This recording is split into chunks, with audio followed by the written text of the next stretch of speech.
because he was rude. Others may say that Lewis did not get what he deserved because the lady behind the counter gave him a gift and he didn't deserve that. Regardless, Lewis entered the store and he had this pride. And he didn't have humility. He was prideful. And he probably needed more humility than he realized that he needed. And Lewis became a good candidate to receive this gift. He was prideful and he wanted to be right. I find it funny, and I'm not trying to dismiss, I'm not trying to say that people aren't being difficult or persecuting Christians. That's not what I'm trying to say.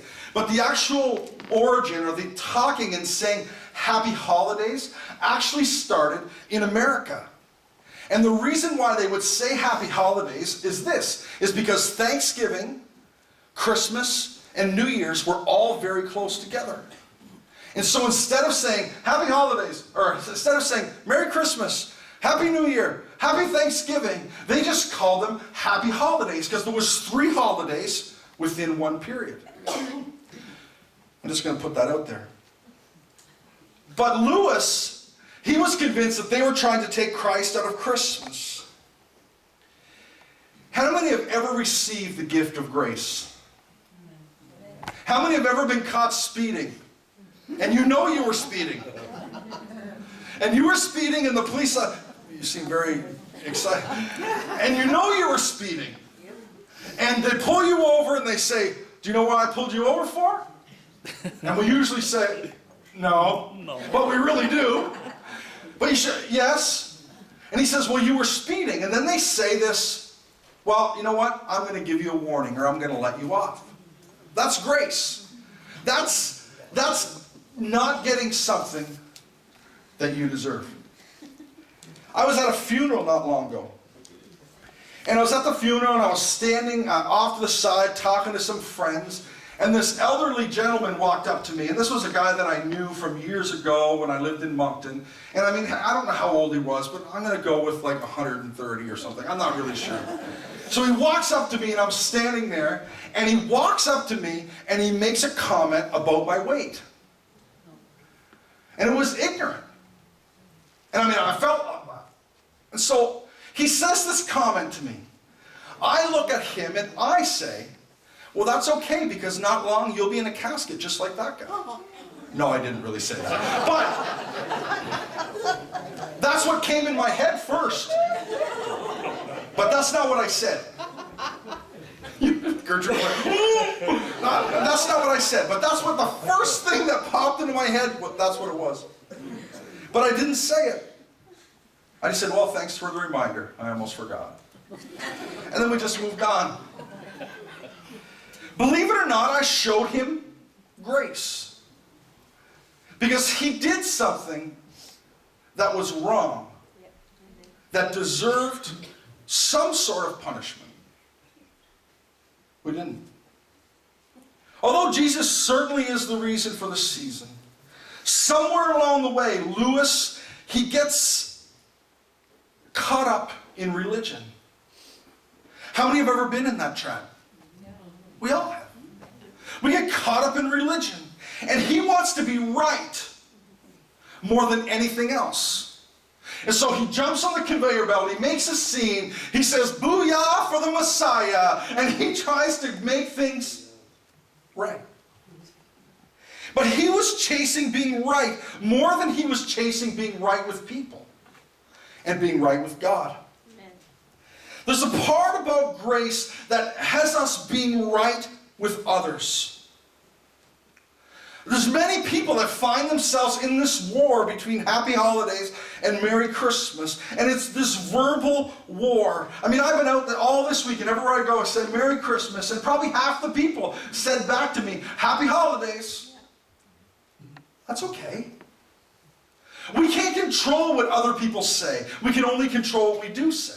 And we get all up in arms because they say, well, they're trying to take Christ out of Christmas, and they're trying to take Jesus out of schools. And listen, Listen, I want you to know that as long as there's people that have dedicated their life to Jesus and said, I will serve him no matter what, they will take Christ out of nowhere.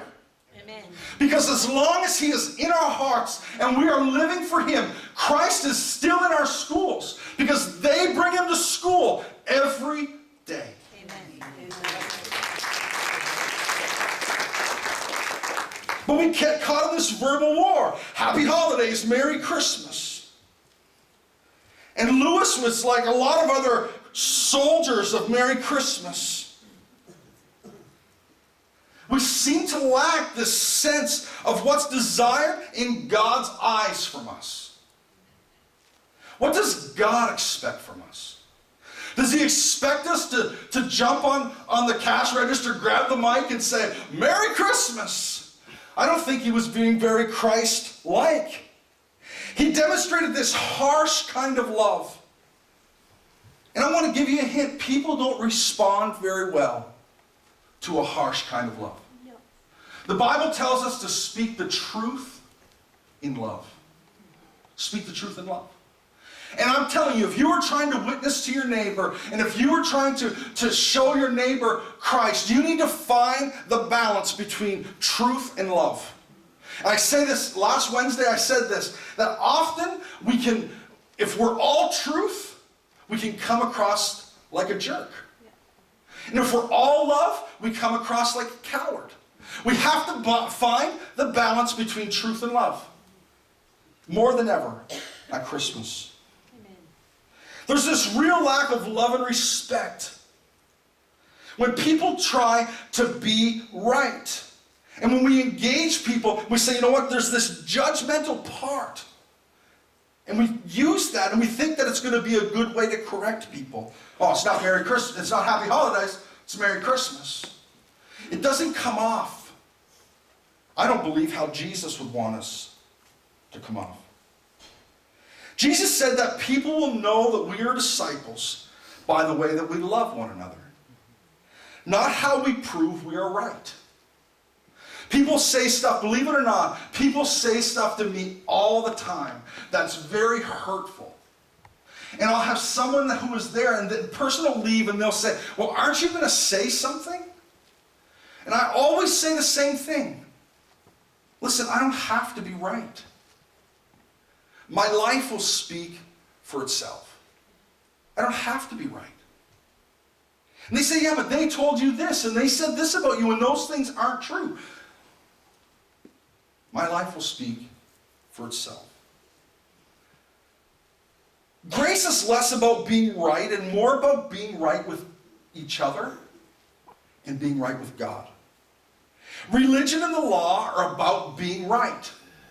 And people that have a religious heart,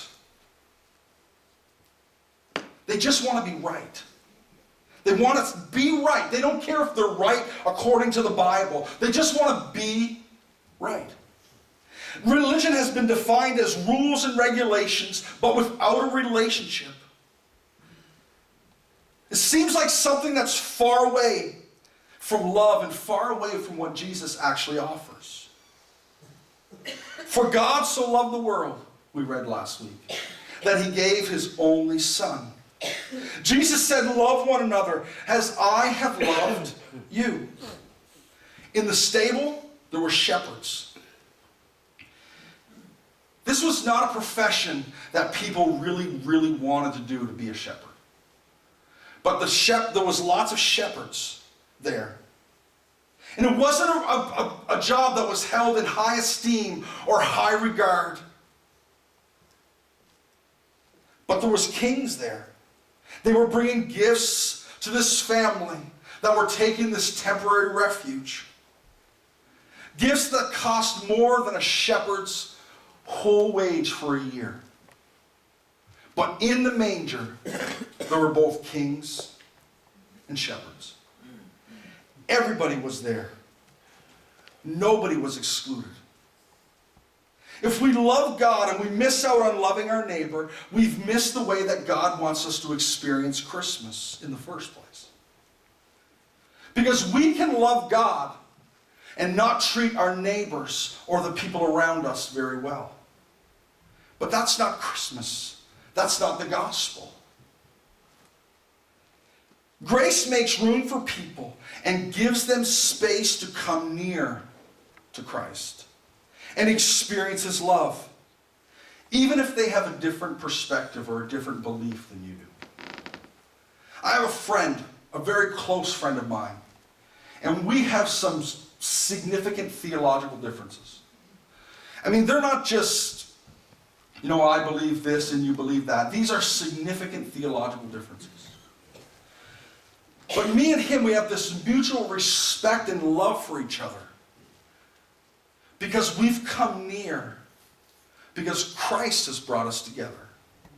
And in the manger, there was room for the kings and the wise men, and there was room for the shepherds to come around a common goal, a common belief. For this day Jesus was born, there was room for all kinds of people, for people to come near to Christ. Lewis in this video, he was full of pride, and he was full of anger, he was full of judgment, and he was full of frustration, and he was full of himself. And we can all be like that sometimes. We can end up being all puffed up and full of ourselves. A person full of grace not only has received a gift, but a person full of grace also becomes a gift. When we experience God's grace, not only do we receive the gift of grace, we actually become a gift of grace. That we can go and we can be with people. No one enjoys being around people that are full of these things like Lewis was. But when you're in the presence of a person who is full of grace, how many have ever noticed that the whole temperature in the room changes? When you encounter someone who walks in grace, you know that everything is going to be okay. That there's not going to be a lot of tension, that there's going to be okay. Not only when someone can receive grace, but they also become a gift of grace. The Apostle Paul talks about the importance of the gift of grace. And it has been given to us by God in the letter to the Ephesian church. And here's what it says in Ephesians 2, 8, 9. For by grace you've been saved through faith. This is not of your own doing. It is a gift of God, not result of works, so that any man could boast. In other words, he says, when you come to Christ, it's by receiving the gift of grace straight from God to you. It's not about the works or the good things you could do. Because if that were the case, then you would have something to brag about. But I have nothing to brag about except for Jesus. That's the gift of grace. I think somewhere along the lines for Lewis, I think he did receive the gift of grace into his life. But somehow the gift of grace got mixed up with religion and the need to be right. And Lewis said, and he said this in the video, he said, all this time I've been bound up by religion. I don't want to be bound up by religion anymore. He says, all this time I've been bound by religion. I don't want to be bound by religion anymore. How do you become not bound by religion? For me, it's understanding that it's not just about some do's and don'ts, and there is those things in the Bibles, but it's about having a relationship with Jesus. Because in the manger, there was kings and there were shepherds. There was room for anyone from any walk of life. Religion will determine, and it needs to be, religion determines that we need to be right at all costs. It causes a person to get bitter and full of pride. And that's why we'll say, well, that person is very religious. But this is part of what Paul is talking to the church in Ephesians. A person cannot earn the saving grace of God by being good enough. If someone could earn salvation with their efforts, why would we need Jesus? Why would Jesus come in a manger, live for 33 years, do 3 years of ministry, die on a cross for the forgiveness of our sins? Why would we need him? if we could just earn our salvation. God is not into proud, loud, and arrogant people. He wants to get into our proud hearts, and He wants to break them, and He wants to fill them with grace. And He will fill them with grace through those moments of humility that we have in our life. James writes these words in his letter about God's grace. He said, God opposes the proud, but He gives grace to the humble. James 4:6. In this verse, James is quoting a principle from the Old Testament proverb that has been around for centuries, but is real in this situation that we witness in the video with his actions. Proverbs 3:34, he says this, towards the scorners God is scornful, but to the humble He gives grace. Proverbs 3:34. Often when people hear the word Christian, they think of Lewis. They think of someone who's maybe a little bit bitter or a little bit angry. Oh yeah, they're the ones that are against this and they're against that. I don't want people in this area, when they hear about the word Christian, I don't want them to know what we're against. I want them to know what we're for. And we're for hope. And we're for salvation. And we're for the poor. And we're for the needy. We can't just be known for what we're against. We need to be known what we're for. Imagine if we could get to the point where people would say the word Christian and we think, yeah, well, those are the people that were handing out blankets to homeless people when it was cold. Oh yeah, they're the ones who took a team over to the Dominican Republic and built a house for a family that didn't have a house. That's those people. Oh yeah, they're the ones that do the baskets every year. Yeah, I remember those Christians. Oh yeah, they're the Christians that bought the gifts for all the kids that didn't have parents at Christmas. See, I think that's what we need to be known. We need to be known for something. But Lewis finds himself in a body cast. He finds himself all tied up. And I think that's what religion does to us. It gets us all restricted and bound up. And it's the very picture of what religion does for us. It gets us bound up mentally, emotionally, spiritually.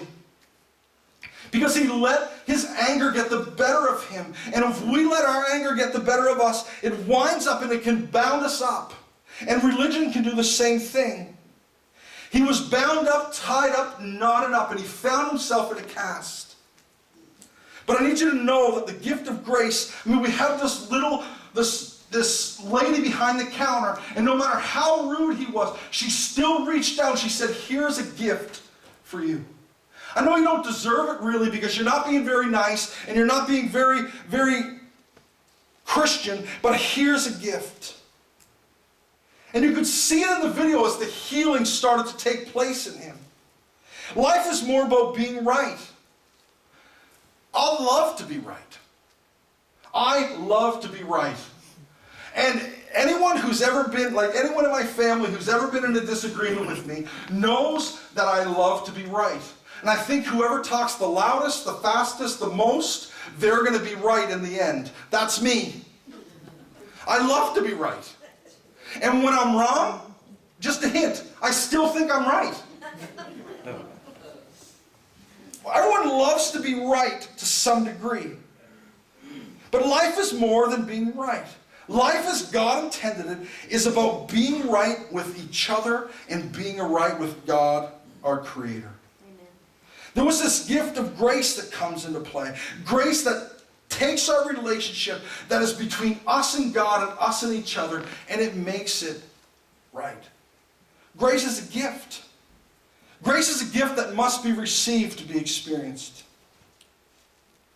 What is holding you back this Christmas? Often we can get caught up in the religion of Christmas. And this is just a few things that I think are that we do that get us caught up. Christmas cards. How many are passing out Christmas cards this year? No, our family, we bought Christmas cards, I think, for the first 9 years that we were married. And we were going to send out Christmas cards. We still have all of those 9 years of Christmas cards. We've bought them and never sent them out. But people can get caught up. They want to send out Christmas cards. There's nothing wrong with that. But if someone doesn't send you a card, they say, well, they're off the list. Have you ever heard of different types of gifts at Christmas? At Christmas, there's a gift that I like to call a gift for a gift gift. You know what those are? That's like a gift for a gift gift. And so you're going to ever get stuck buying someone a gift just because you know they're going to buy you a gift? That's a gift for a gift gift. You think, if I show up there and they have a gift for me and I don't have a gift for them, this is going to be really embarrassing. And then you try to figure out how much they're going to spend on you. Because if you show up with a $5 gift and they have a $50 gift, that's bad. So you've got to try to guess. If you saw the Big Bang Theory episode with Sheldon, he didn't know what Penny was going to buy him, so he bought her like 15 different baskets, all different sizes. And he said, whatever gift she shows up with, I'll go in the bedroom and get the appropriate gift. That's a gift for a gift gift. But we can get trapped up in that.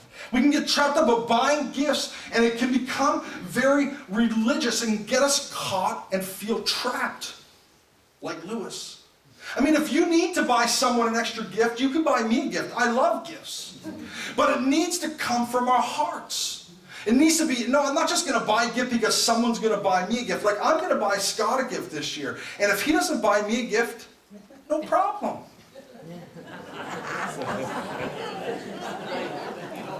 But when we get stuck in that trap, it's like a gift for a gift gift. We just do it because we feel like we do. We get caught in the religion of it.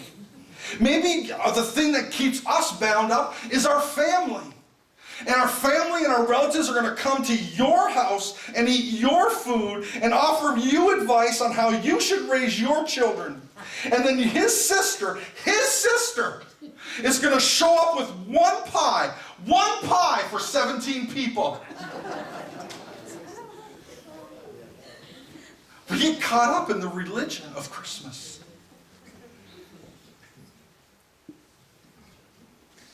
Grace is ours to receive from God, but it's ours to give as well.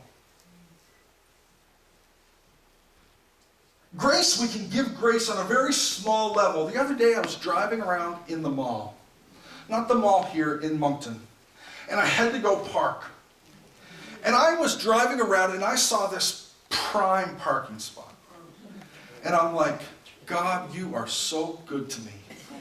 No, I didn't really think that. But I was thinking, man, this is a great parking spot. And I turned and I started to go to the parking spot. And this lady, just happened to be a lady, she cut right in front of me and took my spot. And then she looks at me and she goes, like she didn't know. I had my blinker on. I was parked right there, waiting for the car to come out. The car comes out and comes my way so that I can't go. And she goes, whoop.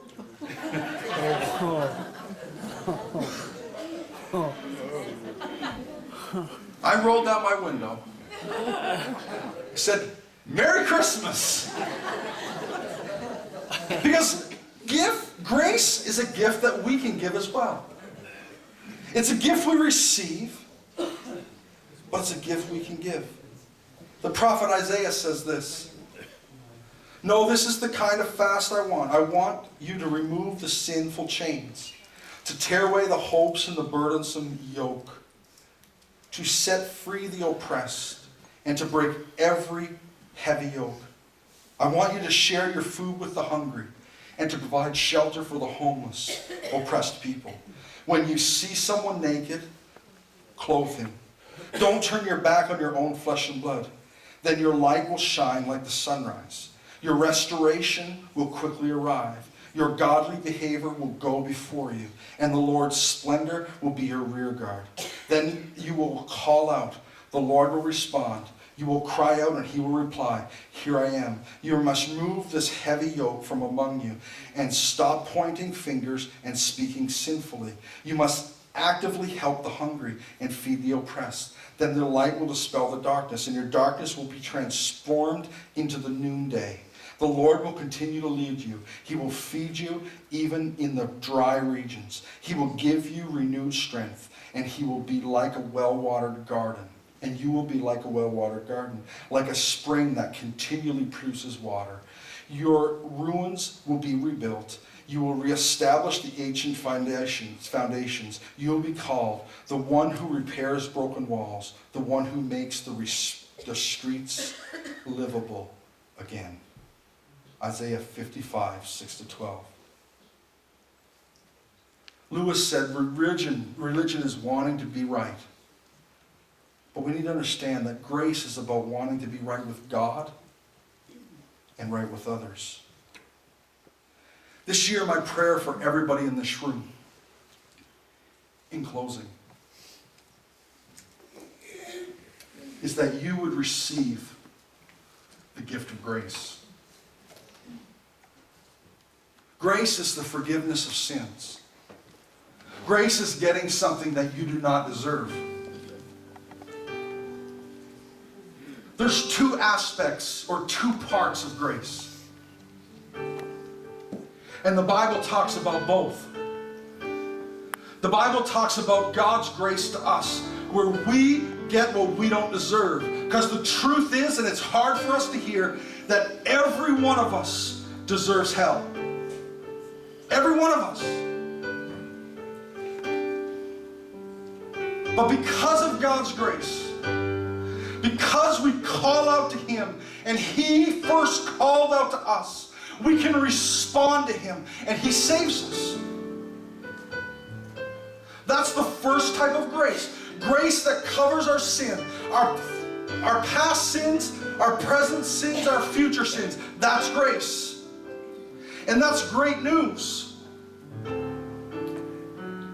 But the second part of grace is this.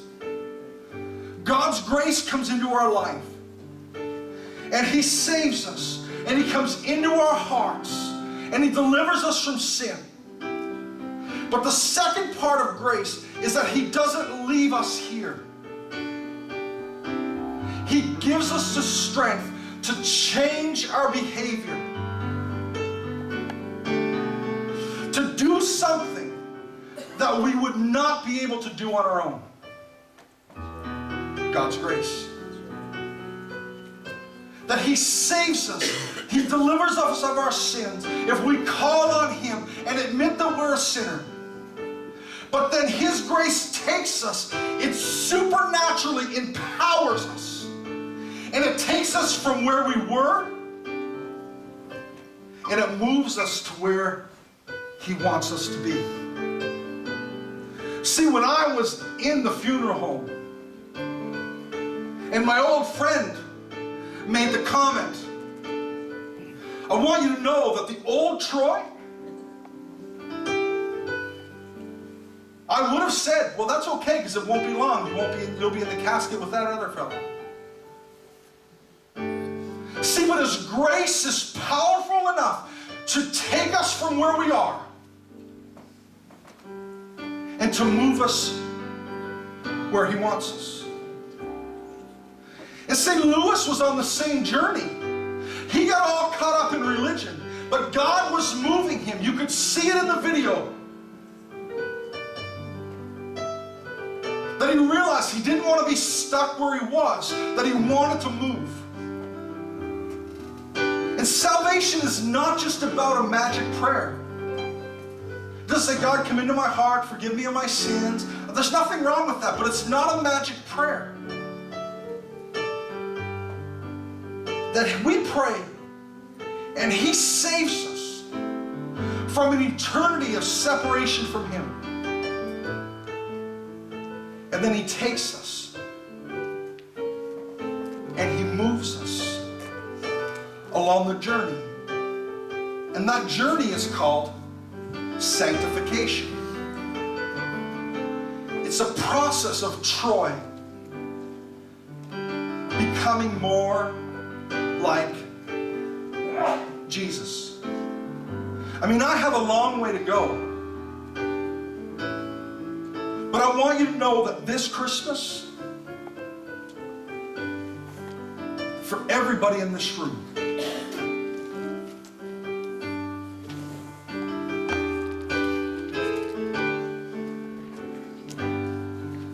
there's a gift of grace. That if we live our lives with a gift of expectancy, that if we seek Him, we will find Him. But there is a gift of grace. And grace is free, but it wasn't cheap. Because He sent His Son, born, He lived, and He died. And then He rose again to save me from my sin, but to give me the power to move from here to where He wants me to be. For all of us, it's different. It could be our mouth, like myself. It could be addiction. It could be gossip. It could be sexual sin. It could be a million things. But I want you to know that grace has forgiven your sin, but He's also empowered you to move from here to where He would like you to be.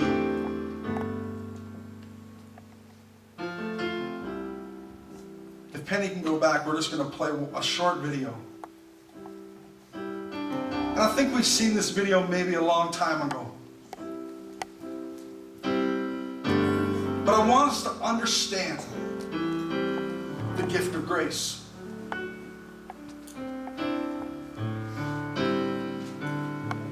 That we need to be right with people and right with God.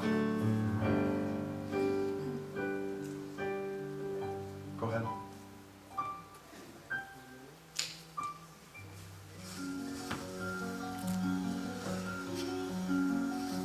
I consider myself an expert on the subject of grace.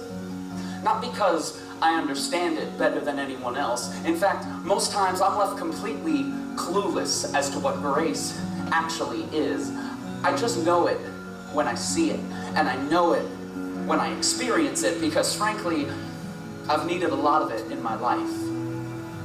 So I guess I'm not an expert, just I have a lot of practice. But even with all the years of messing up and needing what Christians call God's grace, I'm still left struggling with the most basic of questions. What is grace? You see, I think way too often we in the church overcomplicate something that at its purest form could not be more simple. You see, grace is gained righteousness at Christ's expense. Meaning that with Jesus' death on the cross, He purchased for us a right relationship with God that we could not earn for ourselves. Because grace is received and can't be earned. And once this gift is realized, it adequately covers everything. Meaning every debt is canceled. Every single sin, past, present, and future. So get ready and come expectantly, because grace is a growing revolution and carnal execution, meaning that as we leave the flesh behind and as we die more and more to ourselves, we are stepping into a movement that continues to change the world by giving redemption and communion to everyone. God is granting rest after condemnation ends, because a gap has been realized and connected entirely. A bridge has been built, the battle has been won, and God reigns and Christ is exalted. So simply put, grace is proof that God really always can endure.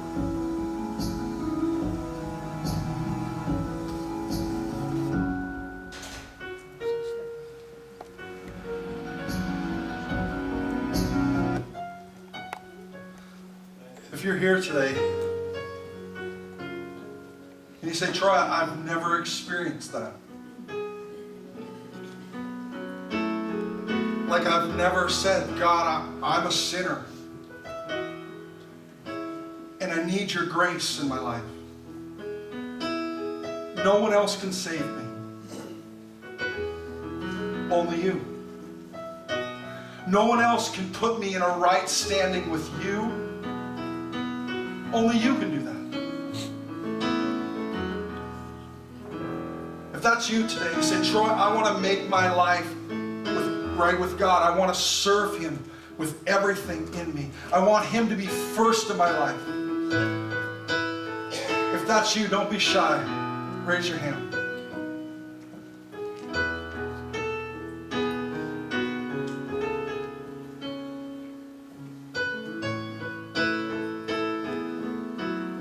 God, I pray for everyone in this room.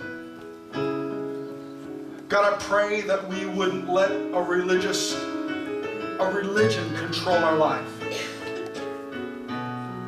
but that we would let a relationship with Jesus control our life.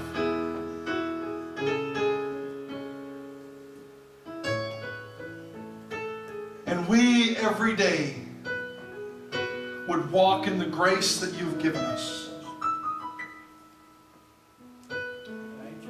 And that we would give that grace to others.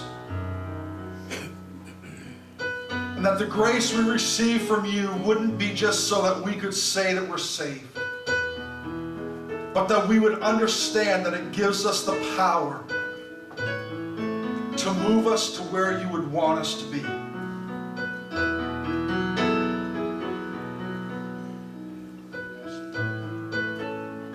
I pray that we would be people, not just this Christmas, but that we'd be people of expectancy. That we would seek you. And that we would be people of grace. The grace that you have given us, and the grace that we can give others.